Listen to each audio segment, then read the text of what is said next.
મારું નામ કશ્યપ સિંહ કનોજિયા છે. હું સરકારી માધ્યમિક શાળા કરચલિયાપરામાં ઇંગ્લિશ ટીચર તરીકે ફરજ બજાવું છું. મારું ઇનોવેશન છે સ્માર્ટ ટેક્સ્ટબુક, જે મેં સ્ટાન્ડર્ડ 9 ને 10th માટે બનાવેલી છે. મારા જે વિદ્યાર્થીઓ છે તેની સાથે મને જે સમસ્યા થઈ રહી હતી એ મેઇન હતી કે ઇંગ્લિશ વિષયની અંદર અરુચિ, એમને ઇન્ટરેસ્ટ ઊભો નહોતો થતો.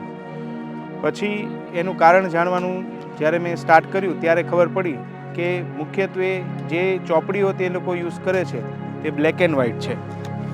એની અંદર ચિત્રો છે તે ખૂબ ઓછા છે અને જે પણ છે તે પણ બ્લેક એન્ડ વ્હાઇટ છે, અને એને લીધે એમને આ ચોપડીઓ યુઝ કરવામાં ખૂબ અઘરું પડે છે. તેના રિઝલ્ટ માટે, સુધારા માટે મેં શું કર્યું કે સ્ટાન્ડર્ડ 9 ને 10th માટે કલરફુલ ટેક્સ્ટબુક્સ બનાવી છે.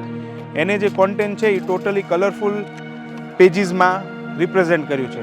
સાથે જ એને લાગતા બધા ચિત્રો પણ એની અંદર રજૂ કર્યા છે, જેનાથી જે ઇંગ્લિશની અંદર સર્ટેન ટર્મિનોલોજીસ છે એ લોકોના માઇન્ડની અંદર ઇઝીલી વિઝ્યુઅલાઇઝ થશે. સાથે સાથે દરેક જે ન્યૂ વર્ડ્સ છે એની બાજુમાં એનું ગુજરાતી ટ્રાન્સલેશન આપેલું છે, જેનાથી વિદ્યાર્થીઓને તે શબ્દ સમજવા માટે ઇઝી પડે અને લાંબા સમય સુધી તે યાદ રહી શકાય. બીજું એ કર્યું કે દરેક પેરેગ્રાફ છે એ જુદા કલરનો કરવામાં આવ્યો છે, જેનાથી શું થાય, જ્યારે ટીચિંગ કરતા હોય ત્યારે આપણે વિદ્યાર્થીને માત્ર એમ કહેવાનું છે કે હું બ્લુ કલરથી રીડિંગ સ્ટાર્ટ કરીશ આજે, એટલે એમને પેરેગ્રાફ ગોતવામાં, શોધવામાં ખૂબ સહેલાઈ પડે છે. આ બધાનું ફળ સ્વરૂપ એ થયું કે છોકરાઓને ઇંગ્લિશ વિષયની અંદર રસ પડતો થયો. એનાથી એમને વધારે એની અંદર જાણવાનું, સમજવાનું અને વધારે એની અંદર કંઈ કરવાની વધારે ઈચ્છા થઈ. હવે શું કરવામાં આવે છે કે જ્યારે કોઈ પણ પાઠ પૂરો થાય ત્યારે આ પાઠની PDF એમના વોટ્સએપ ગ્રુપની અંદર આપી દેવામાં આવે છે. સાથે જ એની અંદર એક લિંક હોય છે, જે લિંક ઉપર ક્લિક કરવાથી એને ગૂગલ ફોર્મ એક ખુલે છે અને એની અંદર ટેસ્ટ એમને દઈએ કે આ ટેસ્ટ તે કોઈ પણ વખત જેટલી વખત એમને દેવી હોય દઈ શકે છે.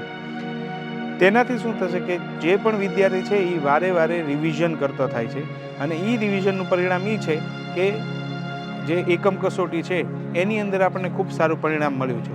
અહીંયા 9મા ધોરણની 2023ની એકમ કસોટીની રિઝલ્ટ કમ્પેરિઝન આપી છે, તો એની અંદર જોઈએ કે પહેલી એકમ કસોટીની અંદર જે એવરેજ ગુણ હતા એ 13.8 હતા, જ્યારે બીજી એકમ કસોટીની અંદર તે એવરેજ ગુણ વધીને 21.8 થયા, જેનાથી તે સિદ્ધ થાય છે કે આ સ્માર્ટ ટેક્સ્ટબુકથી શીખવું તે ખૂબ સફળતાપૂર્વક છે.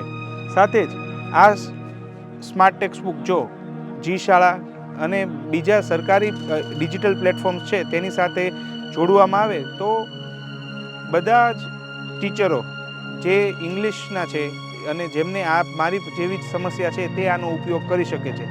સાથે જ આ QR કોડથી કોઈપણ ટીચર છે તે આ 2 સ્માર્ટ ટેક્સ્ટબુક્સના PDF ડાઉનલોડ કરી શકે છે અને પોતાની શાળામાં ડિજિટલ ફોર્મમાં અથવા પ્રિન્ટ કઢાવીને હાર્ડ ફોર્મની અંદર યુઝ કરી શકે છે. Thank you.